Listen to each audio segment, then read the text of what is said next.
Teacher. நீங்களும் அதனால சின்ன பிள்ளைங்களா இருக்கிறீங்க, பெற்றோருக்கு கீழ்ப்படுங்கிற மொபைல அதிக நேரம் யூஸ் பண்ணாதீங்க. அப்படி செய்வீங்களா? சரியான நேரத்துக்கு சாப்பிடணும். பெற்றோர் வந்து உங்களுக்கு சமையல் பண்ணி காலையில எழுப்பி வைப்பாங்க, நீங்க அதை என்ன செய்றீங்க? அவாய்ட் பண்றீங்க. திருப்பி அது என்னதாகுது? வேஸ்ட் ஆகுது. சரியா?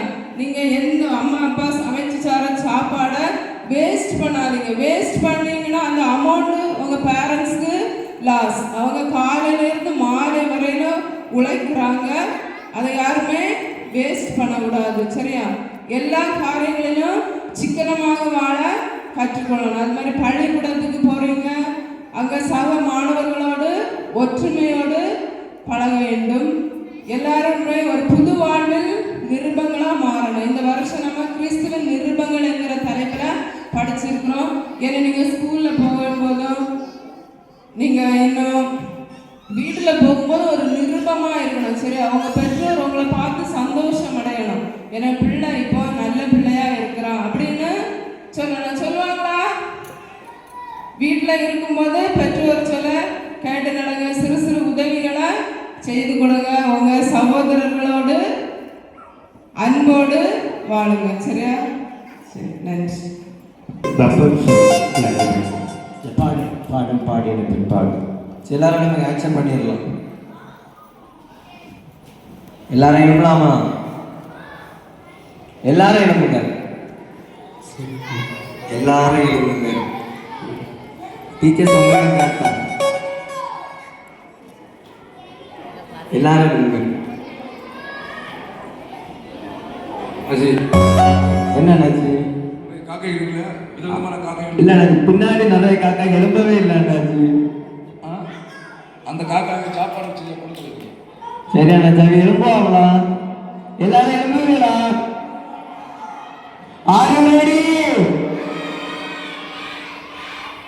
கேட்கவே இல்லை. சரி, ஆடலாமா? எல்லாரும் எழும்பியாச்சா? சரி, வாங்க ஆடலாம்.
எல்லா பப்பட்டும் வருவாங்க, கண்டிப்பா உங்களை பார்த்து போவாங்க.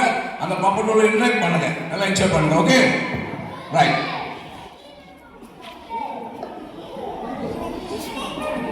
பப்பட்ஸ் அப்படின்னா பப்பட்னா பொம்மை ஆட்டம். தமிழ்ல பொம்மை மூலமா பேசுறது. சரியா?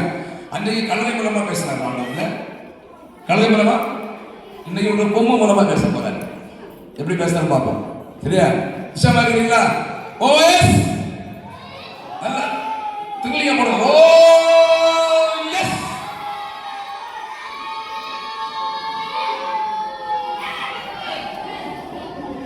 எல்லாரும் சந்தோஷமா இருக்கீங்களா?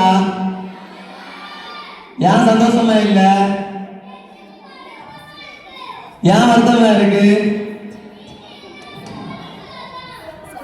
சாமுக்கு மட்டும் ரொம்ப வருத்தமா இருக்குல்ல? சரி, நம்ம டிராமா பார்த்துடலாமா? அண்ணா இருக்கு தெரியுமா, சாமுக்கு பக்கத்துல ஒரு மாங்காய் மரம் பாத்தீங்களா? பார்க்கல நீங்க மாங்காய் மரம்? அது எல்லாமே எங்க தாத்தாக்கு சொத்து. எனக்கு ஒரு தங்கச்சி உண்டு கேட்டியலாம். இப்ப வருவா கேட்டியலாம் என்ன தங்கச்சி இப்ப ஏன் பிள்ளை தங்கச்சி ஏன் பிள்ளை பிள்ளைகள் எல்லாம் ஒன்று பார்க்க மாட்டேன் வெளியவா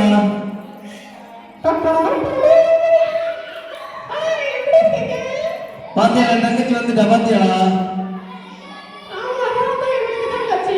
நீ தங்கச்சி அண்ணா ஒரு மாங்க மரம் இருக்கு தெரியுமா அது நம்ம தாத்தாவுக்கு சொத்து. அண்ணா ஒரு தேங்க மரம் இருக்கு தெரியுமா அது நம்ம தாத்தாவுக்கு சொத்து. நம்ம பிரின்ஸ் தம்பி இருக்கா தெரியுமா பிரின்ஸ் தம்பி அவனோட பக்கத்து வீட்டுக்கிட்ட ஒரு தென்னந்தோப்பு இருக்கு தெரியுமா எல்லாம் நம்ம தாத்தாவுக்கு சொத்து தான். ஆமா கேட்கிறா. அடுத்த ஆனா ஒரு குளம் இருக்கு தெரியுமா நம்ம இந்த சச்சிதாக்கு ஒரு குளம் அதுல இருக்க மரம் எல்லாம் நம்ம தாத்தாவுக்கு சொத்து தான் கேட்டியா. ஆமா நம்ம தாத்தா நமக்கு ஏண்டி சேர்த்து வச்ச சொத்து எல்லாமே நம்ம தாத்தா நமக்கு ஏண்டி சேர்த்து வச்ச சொத்து. நம்ம பூமி காலத்து சொத்தெல்லாம் இவங்க தாத்தா தாக்காதவங்கன்னு சொன்னாங்க. இந்த தாத்தா எங்க இருந்தாலும் தெரியல. நம்ம சொத்தெல்லாம் முதல்ல அளந்து நம்ம கல்லு போட்டுருந்தோம் சரியா. சரி எல்லா பட்டாயம் சரியா இருக்கு நமக்கு.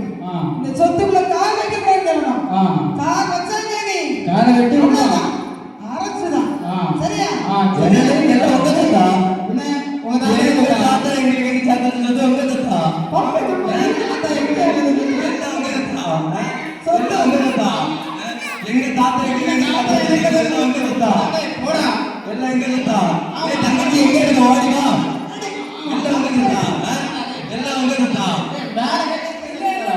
சத்தமா இருக்கு எதுக்கு சத்தம் போட்டுங்க காலையிலே எங்க தாத்தா வீட்டு சொத்தெல்லாம் இவன் சொத்துன்னு சொல்றாங்க. யார் அப்படி சொல்றது? இந்த ஊர் எல்லாமே எங்க தாத்தா எங்களுக்கு வேண்டி சேர்த்து வச்ச சொத்து. பூட்டா காலத்து சொத்தெல்லாம் இவன் சொத்தம்.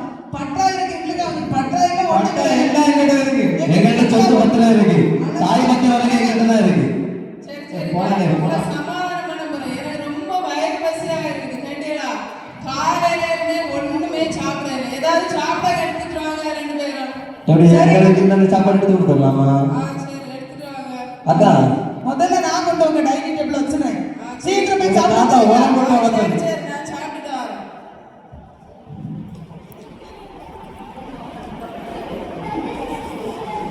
சரி சரி இவங்க தந்த காய்கறி பழம் எல்லாத்தையும் ரொம்ப சாப்பிட்டு வயிறு நல்லா நிறைஞ்சிருச்சு. எங்க காய்கறி எல்லாம் நல்லா இருந்துச்சா? சாப்பிடறதுக்கு நல்லா இருந்துச்சா? ஆமா ஆமா ரொம்ப நல்லா அடிக்காது இருந்துச்சு. அடிக்காது ஆனா சாப்பிடும்போது எனக்கு ஒரு நடந்துச்சு.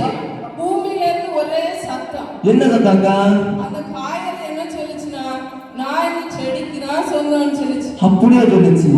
அப்படி பழத்தை சாப்பிட்டா ரொம்ப நல்லா தான் இருந்துச்சு. அது சொல்லுச்சு நான் மரத்துக்கு தான் சொந்தம். அக்கா அக்கா அந்த மரம் எல்லாம் எங்களுக்கு அக்கா. இல்ல இல்ல மரத்துக்கு கேட்டேன் திருப்பி நீங்க யாருக்கு சொந்தம். அது சொல்லுச்சு நான் கடவுளுக்கு தான் சொந்தம். புரிஞ்சுதா உங்களுக்கு? புரிஞ்சுச்சுக்கா. நாங்க எல்லாம் கடவுளுக்கு சொந்தமாக்கா. ஆமா ஆமா எங்க சொத்து கூட கடவுளுக்காக சொந்தம். ஆமாங்க எல்லாமே கடவுள் படைச்சதுதான். ஏய், தம்பி தம்பி சொல்லுங்கக்கா. சொல்லுடா. நம்ம சொத்தெல்லாம் கடவுளுக்கு சொந்தமா? ஆமாக்கா இப்ப நீங்க சொன்ன நம்ம போது என்ன சண்டை போட்டோம்? நம்ம பைபிள்ல கூட ஒரு வசனம் இருக்கு. படிச்சிருக்கீங்களா? பூமியும் அது நிறைவும் உலகமும் அதோட குடிகளும் கர்த்தருடையது. ஆமா ஆமா ஆமாக்கா, படிச்சிருக்கேன். சங்கீதம் 24:1 படிச்சிருக்கேன். ஆமா இல்ல பூமியும் அது நிறைவும் தம்பி உலகமும் அதில் உள்ள குடிகளும் கர்த்தருடையது. அப்ப நம்ம என்ன செய்யக்கூடாது நீ? சண்டை நம்ம சண்டை பிடிக்க போடாம இருக்கலாம்க்கா இனி. அப்படியா? நம்ம ஆமாக்கா. இனி சண்டை பிடிக்காம நல்லுறவுல நிருபங்களா வாழலாமா? வாழலாமா? வாழலாமா? நல்லுறவில் நிருபங்களாகும். பாய். பாய்.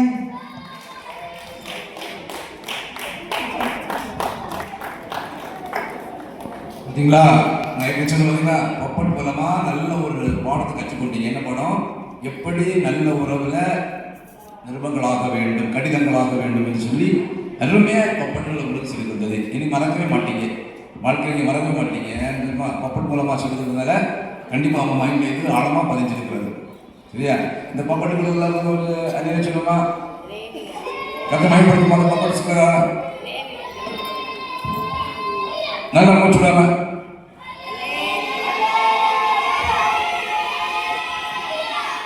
பப்பட்டு கேட்க மாட்டேங்குதுன்னு நினைக்கிறேன். நீங்க அலையில போட்டு வச்சுனா அந்த பப்படம் தூக்கணும், ரெஸ்ட் எடுக்கணும். இல்லை நிறைய இடத்துல போயிடுது பப்பட்டுக்கு, நல்லா தூக்கணும், ரெஸ்ட் எடுக்கணும். அதுதான் நல்லா அலையில சொல்லுங்க.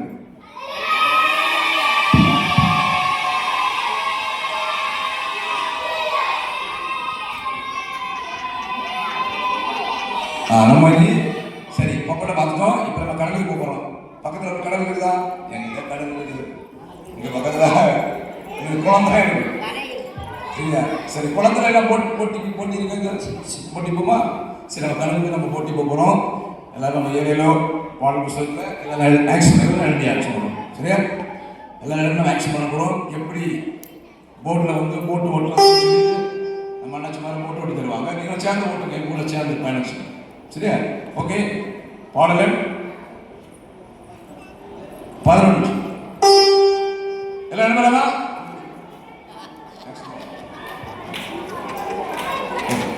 சரி, இப்போ அவங்க இந்த பப்பட்ஸ் தான் உங்களுக்கு அண்ணாச்சி பப்பட்ஸ் தான் உங்களுக்கு இப்போ வந்து கடல்ல உங்களை கூட்டி போகுது. நீங்கள் சேர்ந்து பப்பட்டோட போயிடும். சரியா? பப்பட்ஸ் இப்போ வந்து கடல்ல நம்ம போட்டு போகுது பாருங்க. போட்டு ஓட்டுறது எப்படி ஓட்டுறது பாருங்க. ரெடி? 1 2 3 ஸ்டார்ட்.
கொஞ்சம் பப்பட்டு நினைச்சு சொல்லலாமா?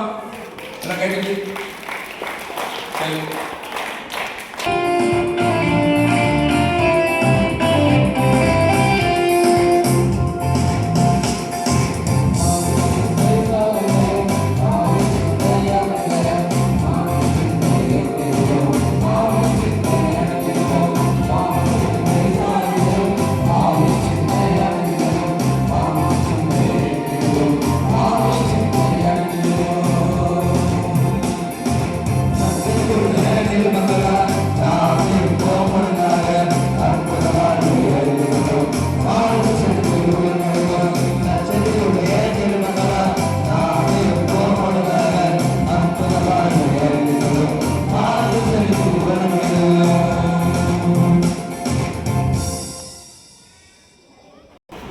கர்த்தருடைய பரிசுநாமத்திற்கு மகிமை உண்டாவதாக. இந்த 2025 ஆண்டு பிபிஎஸ்ல இந்த இத்தானி மங்கலம் திருச்சபையிலே ஒரு வார காலமாக என்னோடு இணைந்து பணியாற்றிய இயக்குநர்களை இப்போது அறிமுகப்படுத்த இருக்கின்றேன். முதலாவது பிகினர் அண்ணாச்சி. நம்ம அண்ணாச்சி ரொம்ப தூரத்துலேருந்து வராங்க. இங்கே இருக்கிறதுலே ரொம்ப தூரத்துலேருந்து வரவங்க நம்ம அண்ணாச்சி தான். ஆனாலும் வாஞ்சியோடு அவங்களுக்கு ஒரு ஆசை, நல்லா பாடணும், பாட்டு ரொம்ப பிடிக்கும், கீபோர்டு அருமையாக போடுவாங்க. ஒரு சில சூழ்நிலைகளில் அவங்க அப்சண்ட் ஆகிருந்தால் கூட இருக்கிற நாடுகளில் மிகவும் சிறப்பாக எங்களோடு இணைந்து பணியாற்றினாங்க. தம்பி ஒரு திருச்சபையில் வந்து கொயர் மாஸ்டராக இருக்கிறாங்க, மிகவும் திறமை படைத்தவங்க. எங்களோடு இணைந்து பிகினர் டிபார்ட்மெண்ட்டை பொறுப்படுத்தி பணியாற்றினதற்காக அவர்களை இப்போது உங்கள் மத்தியில் அறிமுகப்படுத்துவதில் மகிழ்ச்சி அடைகிறேன். அன்னை பேர் கேட்கவே இல்லையே, அன்னை பேரை சொல்லிடுறீங்களா? அண்ணே நீங்க சொல்லிடுறீங்களா? சத்தமா சொல்லுங்க அண்ணே. ஜெர்லின் எஸ்எம். அண்ணே நீங்க எந்த சர்ச்சில் அண்ணே நீங்க கீபோர்ட் போடுறீங்க? நான் வந்து மெல்பால சைடுல நிலவாடி சொல்லி ஒரு சர்ச்சில் கீபோர்ட் போட்டு. வெரி குட், ரொம்ப சந்தோஷம். அடுத்தது பிரைமரி அண்ணே. அண்ணே நீங்களே சொல்லுங்க உங்க பேர். ஒரு வார காலமாக எங்களோடு இணைந்து பிரைமரி டிபார்ட்மெண்ட்டை பொறுப்படுத்தி மிகவும் சிறப்பாக அநேக சூழ்நிலைகள் உண்டு, ஆனால் அதை எல்லாவற்றையும் ஒதுக்கி வைத்துவிட்டு எங்களோடு இணைந்து இங்கே தங்கி எங்களோடு ஒருங்கிணைந்து செயல்பட்டாங்க. பிரைமரி டிபார்ட்மெண்ட்டை மிகவும் பொறுப்பாக செயல்படுத்துகிறாங்க. அவங்க வந்து படித்து முடிச்சுட்டு வேலைக்கு போகிறாங்க, வேலையில் லீவே கிடையாது. ஆனால் கூட எங்களோடு இணைந்து இந்த பிள்ளைகள் பற்றின உதவி செய்வது வாஞ்சியோடு வந்து உதவி செஞ்சாங்க. அவங்கள அறிமுகப்படுத்துவதில் மிக்க மகிழ்ச்சி அடைகிறேன். ஆனால் இவங்க பேர் சொல்லுங்க. என்னுடைய நேம் வந்து ஆர்கே மைக்கேல். எனக்கு ஊர் வந்து மொட்டாவில். நான் போகிற சர்ச்சு பேருப்பாக்கம் சர்ச்சு. அண்ணா நீங்க எங்க வேலை செய்றீங்க அண்ணே? எந்த ஊர்ல வேலை செய்றீங்க? செவ்வாழை. செவ்வாழை பக்கத்தில் அவங்க எலக்ட்ரிஷியன் ஒர்க் பண்ணுறாங்க. அவர்களை அறிமுகப்படுத்தி மிக்க மகிழ்ச்சி அடைகிறேன். அடுத்து ஜூனியர். சந்தோஷமா இருக்கீங்களா?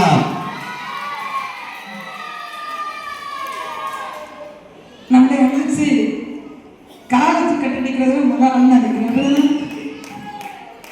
காலேஜுக்கே போகாம நம்ம கூட விரட்டாலும் போகாம ஒரு வார காலம் நம்மோடு இருந்து உன்னதத்தில் ஓடை செய்கிறாங்க மிகவும் சிறப்பாக. அவர்களை இப்போது அறிமுக பேர்கள் திருச்சியை சார்ந்தவங்க. முதல்ல பிரைமரி டிபார்ட்மெண்ட்டுக்கு இருக்கிற தம்பியும் எங்களுடைய பேர்களும் திருச்சபையை சார்ந்தவங்க தான். தம்பி என்னோட ஸ்டூடெண்ட்டு. என்ன வித்தியாசமாக ஒன்று கேட்டீங்கன்னா தம்பியோட அப்பா. நான் சின்ன வயசுல என் ஸ்டூடெண்ட்டு, அப்பா ஒரு ஸ்டூடெண்ட்டு, மகனுக்கும் ஸ்டூடெண்ட். இது எங்கேயோ நடக்கிற கஷ்டம் இல்லையா? அந்த தம்பி எங்களோட இணைந்து ஊழியம் செய்கிறது ஒரு வார காலம் தங்கியிருந்து எல்லா இடங்களிலும் செயல்பட்டு அடிக்கடி இவங்க 2 பேருக்கும் சந்தையை திட்டணும் என்கிட்ட இருந்து. அந்த தம்பி கூட திட்டுறதுக்கு யோசிப்பேன், இவங்க 2 பேரும் நான் திட்ட யோசிக்கவே மாட்டேன், யோசிக்காமலே திட்டுவேன். 2 பேரும் ஆனால் திருப்பி பேச மாட்டாங்க, ஆனால் அமைதியாக போயிடுவாங்க. தெரியும் அக்கா கோவம் வந்துன்னா எப்படி வரணும்னு தெரியும், அதனால அமைதியாக போயிடுவாங்க. என்னோட இணைந்து ஊழியம் செஞ்சாங்க 2 தமிழ்காரம். இந்த ஜூனியர் தம்பியை நான் இன்ட்ரோடியூஸ் பண்ணதில் மிக்க மகிழ்ச்சி அடைகிறேன். அண்ணே உங்க பேர் சொல்லிருக்கலாம். ஜெனிஷ் ஒய். அண்ணே நீங்க எங்கே படிக்கிறீங்க? செகண்ட் இயர் ரோபோட்டிக்ஸ் படிச்சுட்டு இருக்கேன். இதோட முடிய போகுது அந்த 3rd இயர். எந்த காலேஜ்ல? நான் வந்து டிஎம்ஏ ஆர்வமொழி. ஆர்வமொழி காலேஜில் படிக்கிறாங்க. உங்கள் மத்தியில் சிறப்பாக உதவி செய்த தம்பி அறிமுக பொறுத்ததில் மிக்க மகிழ்ச்சி அடைகிறேன். அடுத்து சீனியர் அக்கா. அக்கா பெத்தேல்புரம் திருச்சபையை சேர்ந்தவங்க. அந்த திருச்சபைக்கு ஒரு முக்கியமான ஸ்பெஷாலிட்டி உண்டு, என்னன்னு சொல்லலாம்? கரெக்ட். விபிஎஸ் அறிக்கை படிச்சீங்க அப்படிதானே நீங்க, அதனால சொல்றீங்க. வேற யாராவது சொல்லுவாங்கன்னு பார்த்தேன். முதல் விபிஎஸ் குமரி மாவட்டத்தில் ஆரம்பிச்சு நம்முடைய ஆதீனத்தில் ஆரம்பிக்கிறதுக்கு முன்னாலே அவங்க தான் தொடங்கி வச்சாங்க. அந்த திருச்சபையை சேர்ந்தவங்க மிகவும் ஆட்சியானவங்க. இன்னும் பார்த்தீங்கன்னா மற்ற திருச்சபைகள்லாம் வரும்போது 2 குட்டி பிள்ளைங்க வருவாங்க, ரொம்ப உற்சாகமான பிள்ளைங்க. இவங்க ஸ்கூலில் வேலை செய்கிறாங்க. அவங்க பிள்ளைகள் உண்டு, கணவர் வீட்டில் நிறைய பொறுப்புகள் உண்டு, ஸ்கூல் பொறுப்புகள், திருச்சபையின் பொறுப்புகள் எல்லாவற்றையும் திருச்சபையில் லீவ் எழுதி கொடுத்துட்டு வந்து இந்த ஒரு வார காலம் ஒரு இடம் தங்கியிருக்க முடியலைனாலும் அனுதினமும் நேரத்தில் வந்து இந்த ஊழியர்களை சிறப்பாக இணைந்து எங்களோட சீனியர் டிபார்ட்மெண்ட் எல்லா பொறுப்புகளையும் எடுத்து இன்னும் என்னோடு இணைந்து அநேக பொறுப்புகளையும் பொறுப்படுத்தி ஊழியத்தை நிறைவேற்றினார்கள். அவர்களை அறிமுகப்படுத்துவதில் மிக்க மகிழ்ச்சி அடைகிறேன். அக்கா உங்க பேர் சொல்லுங்க. அக்கா மேரி சார்லட். வெரி குட் அக்கா. அக்கா நீங்க உங்க திருச்சபை பெத்தேல்புரம் சொல்லிட்டேன் இல்லையா? அக்கா நீங்க எந்த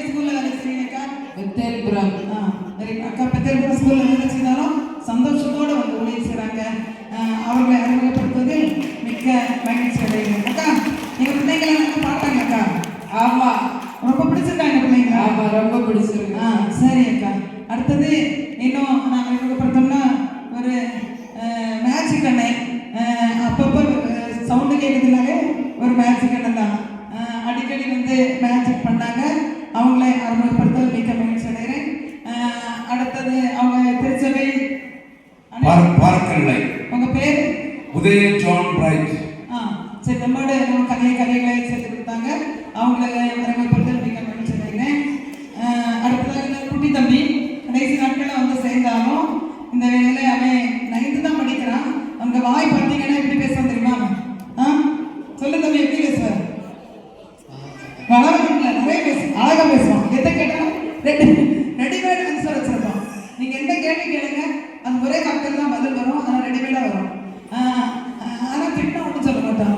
எங்க பிள்ளைங்க எப்படி திட்டு வரும், எங்கள் திருச்சபை பிள்ளைகளை எப்படி திட்டு வரும் அதே நிலையில இவனையும் திட்டுவேன். எங்க கம்ப்ளைண்ட் பண்ணணும்னு எனக்கு தெரியாது. ஆனா என்ன சின்ன பையன், அவனை வந்து ஒரு தாய் மாதிரி எடுத்து கொடுத்துருக்காங்க. அப்ப நான் அவனை மட்டும் கண்டிப்பா கண்டிக்கணும். இல்லைன்னா ஏன் தான் வந்ததுக்கு பிரதிபலன் இருக்காது இல்லையா? அதனால நான் அவனை எப்பவுமே சொல்ல ஒவ்வொரு விஷயங்களையும் சொல்லி காலையில எனக்கு 15 பேர் சரியா திட்டுவாங்க. அம்மா தானே நிறைய காரியங்களை அவன் நான் திட்டினாலும் சரியக்கா சரிக்கா ஆமாக்கா சரிதான்க்கா அப்படிதான் சொல்லுவான். நீங்க சொல்றது சரிதான் அப்படிதான் சொல்லுவான். ஒண்ணுமே திரும்பி பேச மாட்டான். அவன்கிட்ட ஏதாவது கேட்டா நீங்க கரெக்டா ஆன்சர் பண்ணும். அவ்வளவு திறமை வாய்ந்த தம்பி. 2 திருச்சபையில அதை அவங்க வந்து கீபோர்டு போடுறான். காலையில 5 மணி முதல் அப்படிதானே 6 மணில இருந்து ஒரு திருச்சபையில, அடுத்து இன்னொன்று 9 மணில இருந்து 10 மணில இருந்து இன்னொரு திருச்சபை. 2 திருச்சபையில கீபோர்டு போடுறான். அதாவது பெண்டிகல் திருச்சபைகள் அங்க அவன் கீபோர்டு போடுறான். மிகவும் சிறப்பான திறமை, பாடல் திறமை, எல்லா திறமையும் இருக்குது. அந்த தம்பி அறிமுகப்படுத்துவதில் மிக்க மகிழ்ச்சி அடைகிறேன். அடுத்ததாக என்னோடு இணைந்து செயல்பட்ட எங்களை சூப்பர் சீனியர் பிள்ளைகள் இல்லையா? சூப்பர் சீனியர் கேட்கிறார்கள் சார்பிலே ஒரு வார காலமாக இணைந்து இந்த இடத்துல ஊழியர் செய்வதற்கு எங்களுக்கு வாய்ப்புகளை கொடுத்தீங்க. எங்கள் சூப்பர் சீனியர் டைரக்டராக என்னை செயல்பட வைத்த தேவனுக்கு உடம்புடைய சொத்துல நானும் பேருடைய திருச்சபையை சேர்ந்தவள். என்னுடைய ஊழியம் கிறிஸ்துவின் வல்லமை என்ற ஊழியத்தின் சார்பிலே என்னுடைய ஹெட் ஆஃபீஸ் வந்து ஓசூர். நான் ஓசூர்ல 20 வருஷம் கிறிஸ்துவ நிலைமை ஊழியத்தோடு இணைந்து அதாவது பகுதி நேரமாக பணி செய்து வந்தேன். இப்போது ஒரு 10 இயர்ஸ் ஆகுது. திருநெல்வேலி மாவட்டத்திலையும் இங்கேயும் இப்போ இங்கே தங்கி இருந்து கிறிஸ்துவ நிலைமை ஊழியர்களின் சார்பாக பல கிராமங்களிலே சென்று திருப்பணி ஆற்றி வருகிறோம். திருச்சபைகளிலும் கிராம மக்களுக்கும் கிராமத்தில் உள்ள பிள்ளைகளுக்கும் சிறுவர் ஊழியர்கள் இன்னும் சபக்குழுக்கள் அநேக முறைகளிலே ஊழியர்களை நிறைவேற்ற கர்த்தர் கிருபை செய்து வருகிறார். எங்களுடைய ஊழியத்திற்காக நீங்கள் ஜெபிக்கும்படியாக அன்போடு நாங்கள் கேட்டுக்கொள்கிறோம். என்னோடு இப்போ இவர்கள பலவிலிருந்து இவங்களை நான் கிராமங்களுக்கு சகோதரி சமையல் சாப்பிட்டு அவங்கள நான் கூப்பிடும் போதெல்லாம் என் கூட வருவாங்க. என்னோடு இணைந்து அவங்களும் வாலண்டியரா அப்பப்போ கூட வந்து பணி செய்கிறாங்க. எங்களுடைய கிறிஸ்துவ ஊழியர்களுக்காக யாவரும் ஜெபிக்கும்படி அன்போடு கேட்டுக்கொள்கிறேன். சபை பாகுபாடற்ற ஒரு ஊழியம் திருச்சபைகளோடு இணைந்து எந்த இடத்துல இருக்கிற திருச்சபையாக இருந்தாலும் இணைந்து அங்கே ஆண்டவரை ஏற்றுக்கொள்கிற பிள்ளைகளை அந்த இடத்தில் இருக்கிற திருச்சபையில சேர்த்து விடுவதுதான் எங்களுடைய ஊழியம். எங்களுக்கு தனி திருச்சபை கிடையாது. எந்த இடத்துல ஊழியம் செய்து ஒரு பிள்ளையோ ஒரு குடும்பமோ ஆண்டவரை ஏற்றுக்கொண்டால் அந்த நபரே அந்த இடத்தில் இருக்கிற திருச்சபையில இணைத்து மெம்பராகி விடுவதுதான் எங்களுடைய ஊழியம். இப்படி இன்னும் பல இடங்களில் பலவிதமான ஊழியர்கள் நடந்து கொண்டிருக்கின்றன. எங்கள் ஊழியர்களுக்காக மிஷனரிகளுக்காக எங்களுடைய ஸ்தாபனத்துக்காக ஜெபிக்கும்படி அன்போடு கேட்டுக்கொள்கிறேன். பேர் சொல்ல வேண்டாம், எல்லாருக்கும் தெரியும்ல? தெரியும் தானே? யாருக்கு தெரியாது? எல்லாரும் ஐடி கார்டை பார்த்து சொல்லி படிச்சுட்டு இருந்தீங்க. என்னுடைய பேரு கமலா பேபி. இன்னும் ஒருத்தர் நான் மறந்துட்டேன். எங்கள் ஹஸ்பண்டுக்கு இருக்காங்க. அவங்க உடல்நிலை சரியில்லைன்னு எனக்கு நிறைய ஐடியா. அவங்க தான் அவங்கள பார்த்தா அமைதியாக இருக்கிற மாதிரி இருக்கு. காலையில் எங்கள் தம்பிமார் பேசிட்டு இருந்தாங்க. அவங்க ரொம்ப ஆச்சரியப்பட்டாங்க, இவ்வளோ அண்ணாச்சி பேசுகிறாங்க அப்படின்னு சொல்லிட்டு. அவங்கள்ட்ட பார்த்தீங்கன்னா பைபிளில் என்ன டவுட் கேட்டாலும் அவங்க எனக்கு நிறைய சொல்லி தருவாங்க. நிறைய புக் ரீட் பண்ணுவாங்க, நிறைய எழுதுவாங்க. அவங்க 10th படிச்சிருந்தாலும் இங்கிலீஷில் வெளிநாடு வரைக்கும் லெட்டர் எழுதுவாங்க. அந்த அளவு திறமை வாய்ந்தவங்க. ஆனால் இப்போ அவங்க ஒரு சில பலவீனத்தினால அது சரியாக செயல்பட முடியல. அவங்க மேடையில் பிரசங்கம் பண்ணலைனாலும் எனக்கு பின்னால் அவங்க நிற்கிறது. அவங்க தான் எங்கே இருந்தாலும் எவ்வளோ வெயிட் இருந்தாலும் புத்தகங்களை அள்ளிட்டு வந்துடுவாங்க. அள்ளிட்டு வாரது மட்டும் இல்லை, நான் கொடுக்குறது லேட் பண்ண விட எனக்கு முன்னப்பட்டு எல்லாருக்கும் கொடுத்துருவாங்க பிள்ளைகளுக்கெல்லாம். அந்த மாதிரி கிராமங்களில் எனக்கு சப்போர்ட் பண்ணி ஊழியம் செய்து நிறைய ஜப குறிப்புகள் ஆயத்தப்படுத்தி தருவாங்க. நாங்கள் குரூப் ஜபம் பண்ணும்போதெல்லாம் பக்கத்தில் இருப்பாங்க. என் ஃப்ரெண்ட்ஸ் எல்லாம் சொல்லுவாங்க, அண்ணன்ட்ட கேட்டால் இது தெரியும்னு சொல்லுவாங்க. எங்கள் ஜபக்குள்ள ப்ரேயர் பண்ணும்போது சொல்லுவாங்க, நிறைய காரியங்கள் கற்று தருவாங்க. இந்த வீடியோஸ் கூட இங்கே அமைதியாக இருந்தாலும் ஒரு சில காரியங்களை என்னை தூண்டி விடுவாங்க. இது பண்ணலையா, இது பண்ணலையா, யாருக்கும் அதுவும் தெரியாது. ஆனால் அநேக காரியங்களை தூண்டி விடுவாங்க. எனக்கு பக்க சப்போர்ட்டா அவங்க முடியாதவர்களாக இருந்தாலும் எல்லாருக்கும் இங்கே அவங்க படுத்திருக்கிறது தான் தெரியும். ஆனால் ரகசியமாக அவங்க எனக்கு நிறைய விதங்களில் என்னோடு இணைந்து